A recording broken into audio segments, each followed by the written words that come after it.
We're going to do a Venn diagram, and we're going to compare and contrast two characters in this story that we're going to read right now.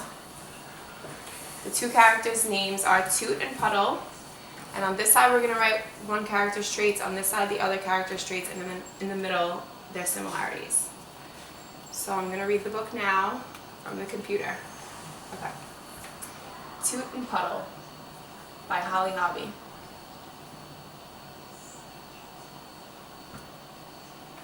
Okay. Toot and Puddle lived together in Woodcock Pocket. It was such a perfect place to be that Puddle never wanted to go anywhere else. Toot, on the other hand, loved to take trips. He had been to Cape Cod, the Grand Canyon, and the Redwood Forests. One day in January, Toot decided to set off on his biggest trip ever. He decided to see the world. "Do you want to come along?" he asked Puddle. "We could start with someplace warm and wild." Puddle preferred to stay home. "I love snow," he thought. "Dear Puddle, I've made some new friends in Africa. It's winter. Is winter getting boring?" Toot, meanwhile, presenting Puddle at Pocket Pond. So this is Toot traveling, and he sends him a postcard. And this is Puddle back at home, just traveling in the pond by his, not just ice skating in the pond by himself by his house. So one's traveling and one's staying behind. "Dear Puddle, Egypt is awesome. The pyramids are the greatest. Wish you could meet me at the Oasis. Your friend Toot." So now he's traveling to Egypt, and he sends him a postcard, and here he is. He's still back home. March meant maple syrup. Puddle wished Toot were there to taste the pancakes. So he enjoys all the stuff that happens around his house, like the pond by his house and collecting maple syrup by his house. And this one is traveling. Okay. "Dear Puddle, can you believe I am in the Solomon Islands? They're in the Pacific Ocean. I spend all day underwater. I love being in a school of fish. Has spring come yet? Your pal Toot." Yes, spring had arrived. Puddle was having mud season, yay. So he was taking a mud bath at his house. "Hi Puds, I'm in India, or is this a dream? It's your birthday, May 3rd. I hope your party is the best. Friends forever, Toot." So now he's in India. Back at Woodcock Pocket. "For he's a jolly good fellow, for he's a jolly good fellow, for he's a jolly fellow that nobody can deny." Oh, so he's singing happy birthday. They're having a little birthday party for him back at his house. "Dear Puddle, help. Mountain climbing is scarier than jumping out of a plane. Remember when I talked you into going parachuting? Your friend's in the Alps, Toot." So now he's in the Alps. Puddle remembered. I guess this is when they were talking about it, when they were both back home parachuting. So he remembered about it. Okay. "Dear Puddle, you would love Matador Camp. The bull's name is Dandio. Bravo from Spain, Toot." So now he's learning how to bull ride. And then back home in July, presenting Puddle at Pocket Pond. Every time he jumped in, he cheered, "Olé." He's jumping in the pond back home. "Dear Puddle, August is cold in Antarctica, but I've made more friends here than anywhere yet. Are you going to the beach this year? I miss you. Do you miss me? Friends forever, Toot." Yes, Puddle missed his friend. So he's at the beach. "Dear Pudsey, bonjour from Paris. Art is everywhere. Love is in the air. Au revoir, Toot." "I love art," thought Puddle. He's drawing art in his house.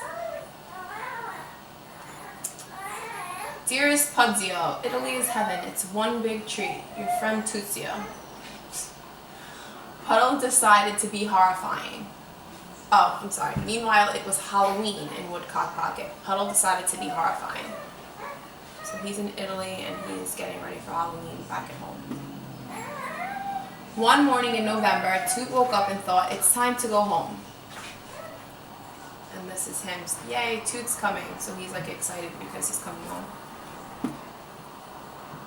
December called for celebration. Here's to all your adventures around the world, said Puddle. Here's to all your adventures right at home, said Toot. And here's to being together again, Toot and Puddle said at the same time. So they're back together and they're celebrating his adventures around the world and everything he's done back at home. And they're happy to just be together again. Toot was happy to be back in his own bed, and Puddle was happy too. I wonder if it will snow all night, Puddle said. I hope so, said Toot. Then we'll go sliding, said Puddle. And skiing, said Toot. Good night, Toot. Good night, Puddle. The end. Okay. So, if we need to refer back, we can go back to the story. And we're going to write some things about just Toot. So Toot is the one that was the traveler. So what can we write about him? What's something that the story said about him? He likes to travel. He likes to travel here.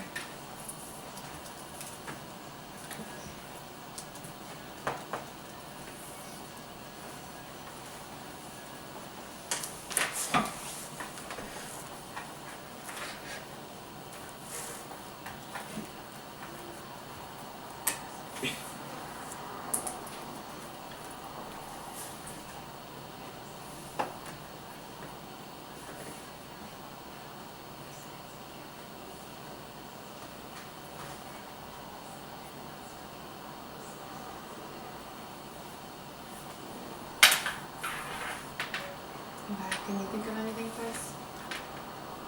About just Toot, the one that likes to travel?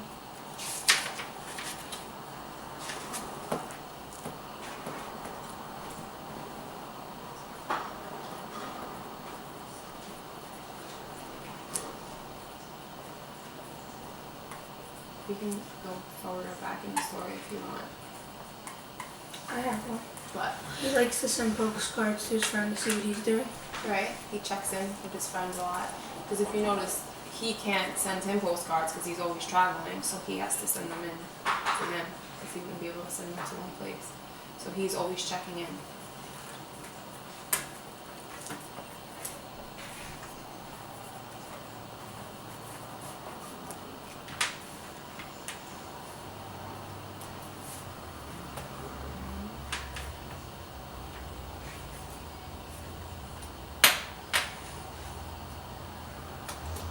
Can you think of one, Chris, or no?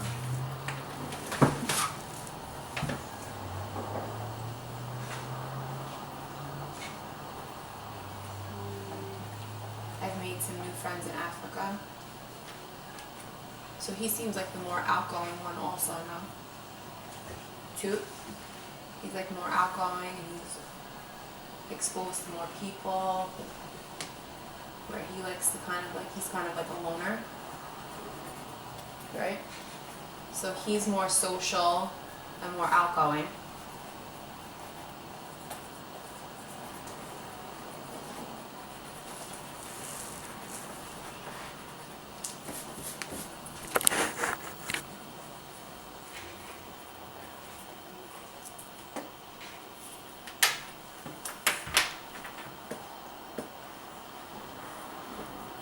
Anything else?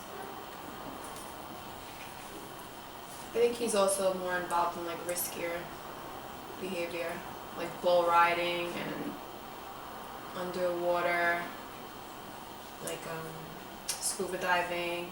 He does more risky or more adventurous things.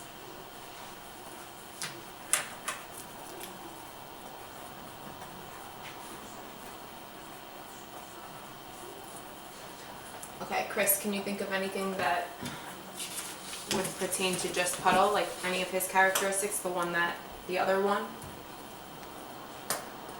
This one? Oh.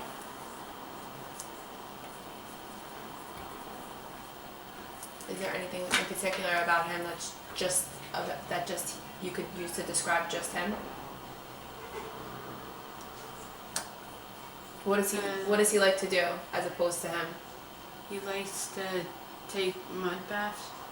He likes to take. You could do that. Take mud baths.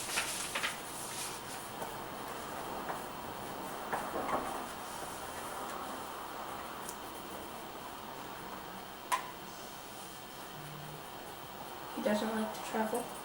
Right. He's more of a homebody.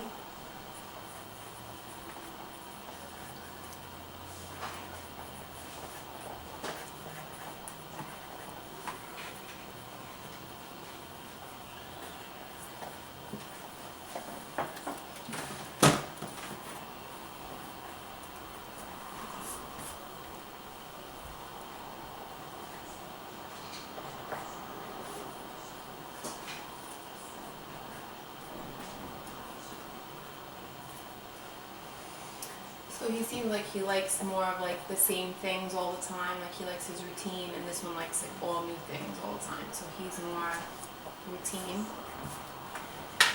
Chris, can you think of what they have in common? Like things that they both like? They live in the same house. Right. That's good.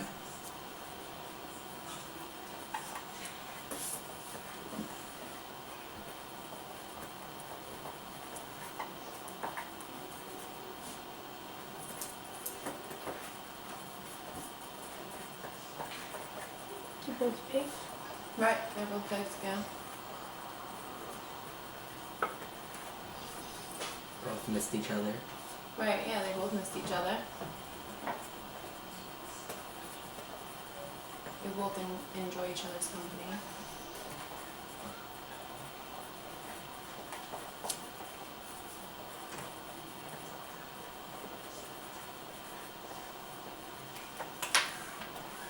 That was pretty good. So now I'm going to give you guys another Venn diagram.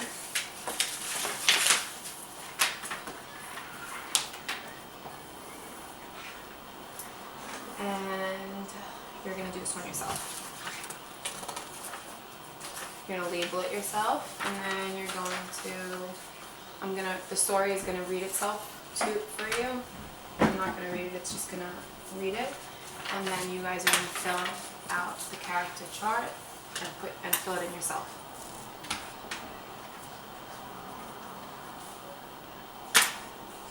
Okay, so you could use this chart as well.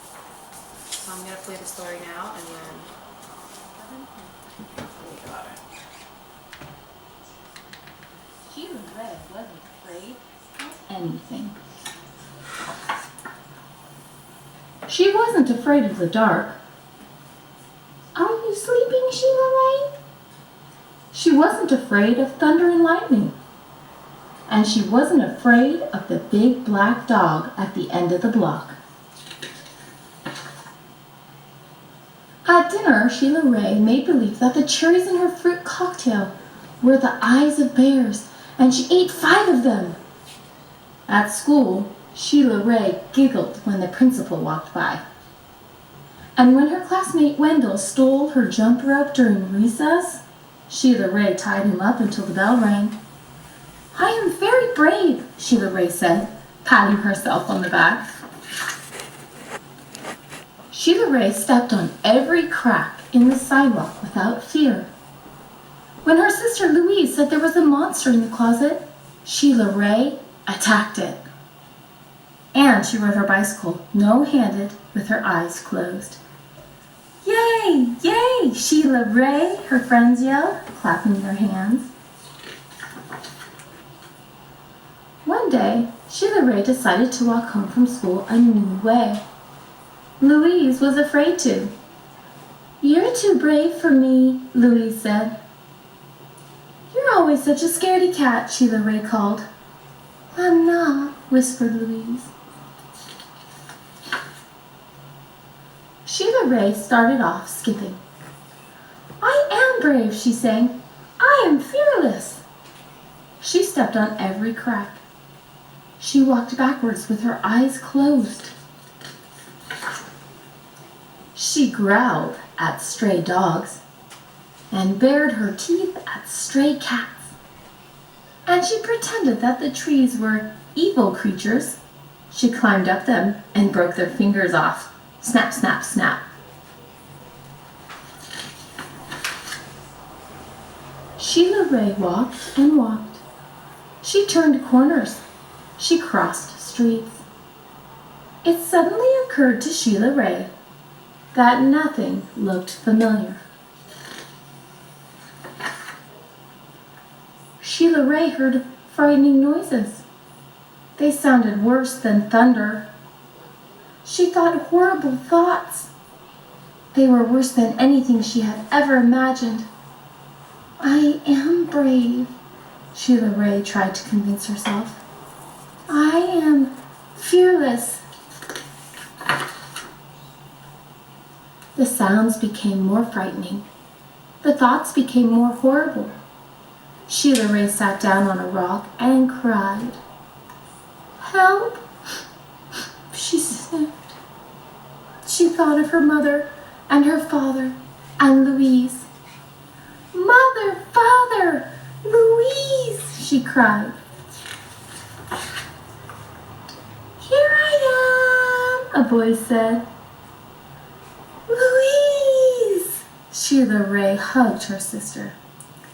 We're lost, Sheila Ray said. No, we're not, said Louise. I know the way home. Follow me. Louise stepped on every crack. She walked backwards with her eyes closed. She growled at stray dogs and bared her teeth at stray cats. And she pretended that the trees were evil creatures. She jumped up and broke their fingers off. Snap, snap, snap. Sheila Ray walked quietly behind her. They walked and walked. They crossed streets. They turned corners. Soon their house could be seen between the trees. Sheila Ray grabbed Louise and dashed up the street. When they reached their own yard and the gate was closed behind them, Sheila Ray said, Louise, you are brave. You are fearless. We both are, said Louise, and they walked backwards into the house with their eyes closed.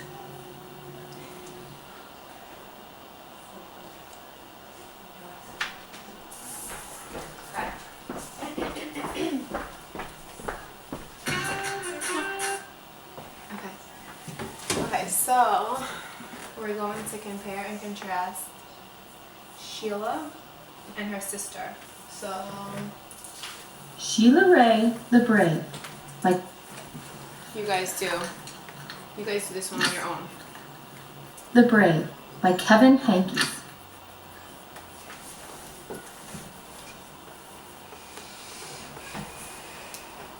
Let me know if you need help.